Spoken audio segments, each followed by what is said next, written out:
నమస్తే అన్న అందరికీ నమస్కారం. కువైట్ దేశవ్యాప్తంగా తనిఖీలు జరుగుతూ ఉన్న విషయం అందరికీ తెలిసిందే. ఇందులో భాగంగా ముఖ్యంగా ఆల్ ముత్తలా ప్రాంతంలో మనం చూసుకుంటే ఇటీవల దొంగతనాలు పెరుగుతూ ఉన్నాయి.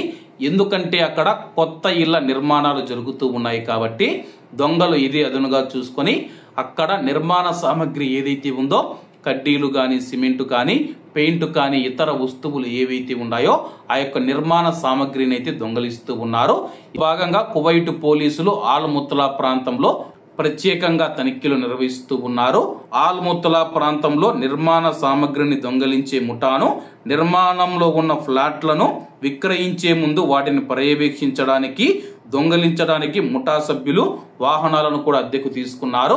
ముఖ్యంగా మనం చూసుకుంటే ఆ యొక్క ప్రాంతంలో కొత్తగా ఇల్లు నిర్మిస్తూ ఉన్నారు కాబట్టి ఆ యొక్క ఇళ్లను పర్యవేక్షించడానికి ఈ యొక్క ముఠా సభ్యులు మనం చూసుకుంటే వాహనాలను అద్దెకు తీసుకొని ఆయా ఇళ్లను అయితే పరిశీలిస్తూ ఉన్నారు.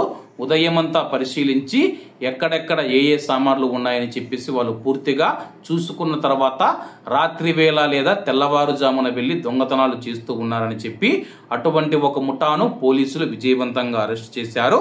అలాగే జిలీబ్ ఆల్ సువైక్ లో కువైట్ ప్రజలకు కువైట్ ప్రభుత్వం అందించే సబ్సిడీ ఆహార పదార్థాలు, రేషన్ పదార్థాలు ఏవైతే ఉన్నాయో వాటిని జిలీబ్ ఆల్ సువైక్ ప్రాంతంలో విక్రయిస్తూ ఉన్న లైసెన్సు లేని కిరాణా దుకాణాన్ని నడుపుతూ ఉన్నందుకు ఒక ఆసియా వ్యక్తిని అరెస్ట్ చేశామని చెప్పి పోలీసులు వెల్లడించారు.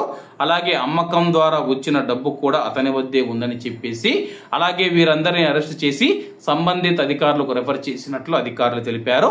కాబట్టి అందరూ బాగుండాలి, అందులో మనం ఉండాలి. అందరికీ నమస్తే అన్న, జై హింద్.